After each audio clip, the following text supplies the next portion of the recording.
നമസ്കാരം. ഇടയ്ക്കിടെ mayor V രാജേഷിനെ കുറിച്ച് ഞാൻ വാർത്തകൾ ചെയ്യുമ്പോൾ ചിലരെങ്കിലും സംശയിക്കും, വി രാജേഷ് എനിക്ക് വല്ല ചില്ലറയും തന്നതുകൊണ്ടാണോന്ന്. ഒരിക്കലുമല്ല. വി രാജേഷിനേക്കാൾ മേയർ ആവാൻ ഞാൻ മുൻഗണന കൊടുത്തിരുന്നത് ആർ ശ്രീലേഖയ്ക്കായിരുന്നു. എന്നാൽ വി രാജേഷ് എന്ന തിരുവനന്തപുരം മേയർ ചെയ്യുന്ന ചില കാര്യങ്ങൾ കാണുമ്പോൾ അത് അഭിനന്ദിക്കാതിരിക്കാൻ നിവൃത്തിയില്ലാത്തത് കൊണ്ടാണ് ഇടയ്ക്കിടെ ചെയ്യേണ്ടി വരുന്നത്. വി രാജേഷ് ഇങ്ങനെ മുമ്പോട്ട് പോയാൽ തിരുവനന്തപുരം കോർപ്പറേഷനിൽ ഇനി മറ്റൊരു പാർട്ടിക്ക് ചിന്തിക്കാൻ പോലും കഴിയാത്ത സാഹചര്യം ഒരുക്കും. മാത്രമല്ല, രാജേഷിനെ BJP ഒരു ബ്രാൻഡ് അംബാസഡറായി ഉയർത്തിയാൽ BJPക്ക് വലിയ മുതൽക്കൂട്ടുമായി മാറും. കഴിഞ്ഞ ദിവസങ്ങളിലൊക്കെ രാജേഷിന്റെ വ്യത്യസ്തമായ പ്രവർത്തനങ്ങളെക്കുറിച്ച് ഞാൻ വീഡിയോ ചെയ്തിരുന്നു. പഴയ മേയർ ആര്യ രാജേന്ദ്രന്റെ കാലത്ത് കേന്ദ്ര സർക്കാരിൻ്റെയും സംസ്ഥാന സർക്കാരിൻ്റെയും സാമ്പത്തിക പങ്കാളിത്തത്തോടെ വിഴിഞ്ഞത്തിന് സമീപം 300ഓളം മത്സ്യത്തൊഴിലാളികൾക്ക് വീട് നിർമ്മിച്ചു കൊടുത്തതുമായി ബന്ധപ്പെട്ട അഴിമതി നേരിട്ട് പോയി കണ്ട് അന്വേഷിച്ച് നടപടി ആരംഭിച്ചതിനെ കുറിച്ചായിരുന്നു ഒരു വാർത്ത. പൊട്ടിയൊലിക്കുന്ന ആ വീടുകളിൽ താമസിക്കുന്നവരെ മാറ്റിപ്പാർപ്പിക്കാനും അതിൽ വിജിലൻസ് അന്വേഷണത്തിന് ശുപാർശ ചെയ്യാനും വീട് മെയിൻ്റനൻസ് ചെയ്യാനുമുള്ള നീക്കങ്ങളുമായി മേയർ മുമ്പോട്ട് പോവുകയാണ്. തൊട്ടു പിന്നാലെയാണ് CPM ഗുണ്ടകളുടെ സമ്പൂർണ്ണ നിയന്ത്രണത്തിലുള്ള തിരുവനന്തപുരം പാളയം കണ്ണിമാറ മാർക്കറ്റിൽ മേയർ സന്ദർശനം നടത്തുന്നതും അവിടുത്തെ അനധികൃത നിർമ്മാണങ്ങൾ പൊളിച്ചു കളയുന്നതും അവിടുത്തെ ഗുണ്ടാപ്പിരിവ് അവസാനിപ്പിക്കുന്നതും. ഇതുമായി ബന്ധപ്പെട്ട് ഞാൻ ചെയ്ത വീഡിയോയും ഏറെ ശ്രദ്ധ നേടിയിരുന്നു. ഇന്ന് മറ്റൊരു വിഷയത്തെക്കുറിച്ച് കൂടി പറയാതിരിക്കാൻ നിവൃത്തിയില്ല. മേയറുടെ വിപ്ലവകരമായ ഈ പ്രവർത്തനങ്ങൾ കാണുമ്പോൾ ലോകത്തിൻ്റെ നാനാഭാഗത്തുള്ള മലയാളികൾ ആവേശത്തോടുകൂടി നാട് നന്നാവണം എന്നാഗ്രഹിച്ച് സഹായ വാഗ്ദാനം നടത്താറുണ്ട്. ടാൻസാനിയയിൽ നിന്നും ഒരു കുടുംബം ഈയിടെ 3 ലക്ഷം രൂപയാണ് കൊടുക്കാമെന്ന് പറഞ്ഞത്. ഒരു വീട് നിർമ്മിച്ചു കൊടുക്കാം എന്ന് ഒരാൾ പറഞ്ഞതിനെ തുടർന്ന് വയനാട്ടിലേക്കൊരു വീട് നിർമ്മിക്കാൻ വി രാജേഷ് നിർദ്ദേശം കൊടുത്തു. അതിൻ്റെ സ്ഥലം വാങ്ങി നടപടിക്രമങ്ങൾ ആരംഭിച്ചു വരുന്നു. നിർമ്മാണ പ്രവർത്തനം തുടങ്ങിക്കഴിഞ്ഞു. 7 വീട് നിർമ്മിച്ചു കൊടുക്കാം എന്നാണ് മറ്റൊരാൾ വാഗ്ദാനം ചെയ്തിരിക്കുന്നത്. അങ്ങനെ മേയറെ വിശ്വാസമുള്ള പല നല്ല മനുഷ്യർ മേയർക്ക് പണം കൊടുക്കുന്നു, അല്ലെങ്കിൽ പല വാഗ്ദാനങ്ങളും ചെയ്യുമ്പോൾ മേയർ ഒരു കാര്യം തീരുമാനിച്ചു. മേയർ കെയർ എന്ന പേരിൽ ഒരു പദ്ധതി പ്രഖ്യാപിച്ചു. ആർക്ക് വേണമെങ്കിലും മേയർ കെയർ പദ്ധതിയിലേക്ക് സംഭാവന നൽകാം. ആ പദ്ധതിയുടെ ഭാഗമായി എന്തുതരം പ്രോജക്റ്റിനും നേരിട്ട് വാഗ്ദാനം നൽകാം. അങ്ങനെ ഇതുവരെ ലഭിച്ച പണവും ചില പൊതുമേഖലാ ബാങ്കുകളോട് മേടിച്ച പണവും ഉൾപ്പെടെ 55 ലക്ഷം രൂപ കയ്യിൽ കിട്ടിയപ്പോൾ മേയർ കെയർ പദ്ധതിയിലെ ആദ്യത്തെ പദ്ധതി പ്രഖ്യാപിക്കുന്നു. അത് തിരുവനന്തപുരം നഗരസഭയുടെ കീഴിലുള്ള എല്ലാ വാർഡുകളിൽ നിന്നും ഏതാണ്ട് 250ഓളം സ്കൂളുകളിലെ പാവപ്പെട്ട കുട്ടികൾക്ക് ഒരു 1000 രൂപ വിലമതിക്കുന്ന കിറ്റ് കൊടുക്കുകയാണ് സ്കൂൾ തുറക്കുമ്പോൾ. ഇന്ന് ആ ചടങ്ങ് തിരുവനന്തപുരം കോർപ്പറേഷൻ ഓഫീസിൽ നടന്നു. സ്കൂൾ ബാഗും നോട്ട്ബുക്കും വാട്ടർ ബോട്ടിലും അടക്കം ഒരു സാധാരണ കുട്ടിക്ക് ആവശ്യമുള്ളതെല്ലാം ഈ 1000 രൂപയുടെ കിറ്റിലുണ്ട്. ഇത് പലയിടങ്ങളിൽ നിന്നും ശേഖരിച്ച് കിറ്റുകളെല്ലാം രാഷ്ട്രീയ ഭേദമന്യേ നഗരസഭാ കൗൺസിലർമാരാണ് നിറച്ച് ശരിയാക്കിയെടുത്തത്. അങ്ങനെ പൂർത്തിയാക്കി കിറ്റ് ഇന്ന് വിതരണം ചെയ്തു. ആ കിറ്റുകൾ അതാത് കൗൺസിലർമാർ ഏറ്റുവാങ്ങി അവരുടെ വാർഡുകളിലെ 50 പേർക്ക് വീതം കൊടുക്കുകയാണ്. അങ്ങനെ 5050 പേർക്ക് 1000 രൂപയോളം വരുന്ന കിറ്റ് കൊടുക്കുന്നു. 55 ലക്ഷം രൂപയുടെ പദ്ധതി. പിണറായി വിജയൻ ചെയ്തതുപോലെ നമ്മുടെ ഖജനാവിൽ നിന്ന് പണം എടുത്തിട്ട് DYFIക്കാരെ കൊണ്ട് വീട്ടിൽ കൊണ്ടുപോയി കിറ്റ് കൊടുപ്പിച്ച് അതിൻ്റെ പേരിൽ വോട്ട് നേടുകയല്ല ചെയ്തത്.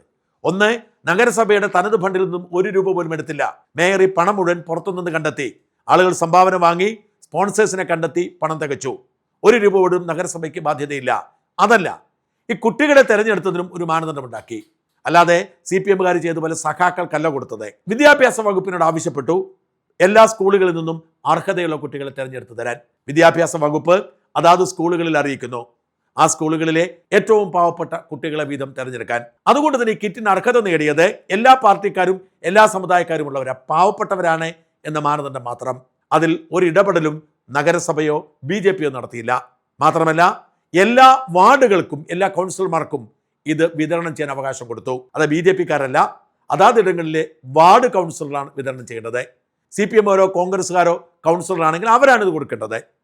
ഇത്രയും സുതാര്യമായി രാഷ്ട്രീയ ലാഭം നോക്കാതെ ഒരു പരിപാടി ചെയ്ത മേയറെ അഭിനന്ദിക്കാതിരിക്കാൻ കഴിയുമോ?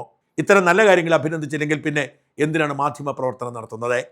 പ്രത്യേകിച്ച് രാഷ്ട്രീയ ലാഭേച്ഛയില്ലാതെ ഇത് ചെയ്യുന്നു എന്നതാണ് മേയർ വി രാജേഷിൻ്റെ പ്രത്യേകത.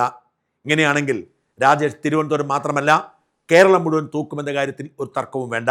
രാജേഷ് ഇതേക്കുറിച്ച് ഞങ്ങളോട് പറഞ്ഞത് അവിടുത്തെ ചില കാഴ്ചകൾ ഒക്കെ കാണുക.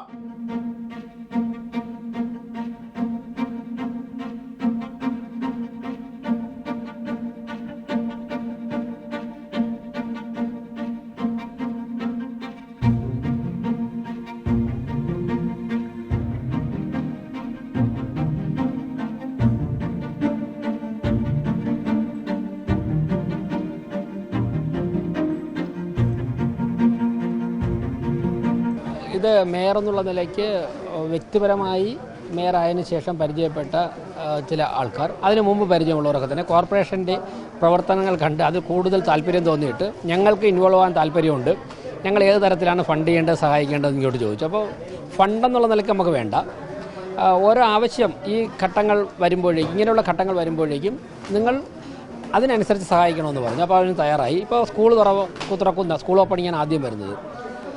അപ്പോൾ സാമ്പത്തികമായി സഹായിക്കാമെന്ന് പറഞ്ഞ പലരോടും നമ്മൾ പറഞ്ഞു, ഇപ്പോൾ നമുക്ക് ആവശ്യം സ്കൂൾ കിറ്റാണ്, ഇന്ന സാധനങ്ങൾ വേണം, അതിൽ നിങ്ങൾക്ക് എത്ര കിറ്റാണ് ചെയ്തു തരാൻ പറ്റും. ഇപ്പോൾ താൻസാനിയയിൽ ഒരാൾ ബന്ധപ്പെട്ട് ഇവിടെ കോർപ്പറേഷനിൽ അവർ വന്നപ്പോൾ ഈ ഫാമിലിയായിട്ട് ഒന്നിനെ കണ്ടിരുന്നു.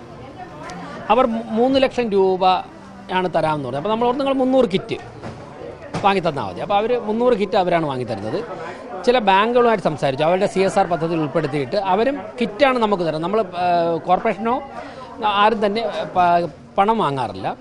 അപ്പോൾ വാങ്ങാൻ സാധ്യതയുള്ള ആൾക്കാരുടെ ഇപ്പോൾ കൺസ്യൂമർ ഫെഡ്, ത്രിവേണി, അതുപോലെ തന്നെ പോലീസ് കോപ്പറേറ്റീവ് സൊസൈറ്റി, ഇതിൻ്റെയൊക്കെ തന്നെ പേര് നമ്മൾ കൊടുക്കും.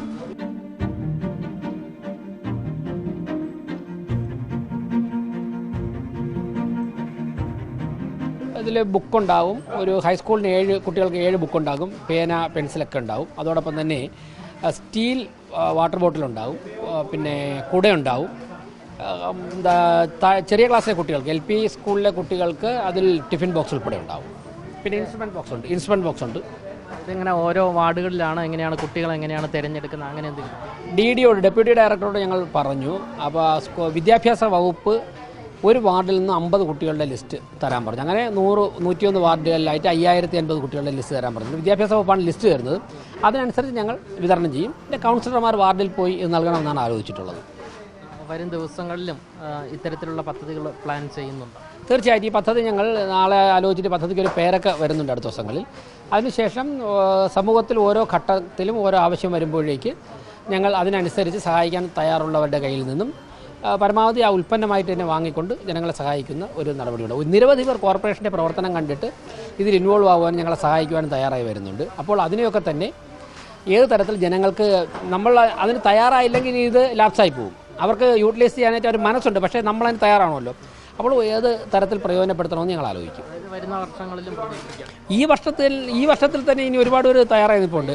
പലരും വീട് വെച്ച് തരാമെന്ന് പറഞ്ഞു. അതിൽ ഒരു വീടാണ് വയനാട് നമ്മൾ പറഞ്ഞത്. അവർക്ക് പ്രമാണം എഴുതാനുള്ള പൈസ കൊടുത്തു കഴിഞ്ഞു.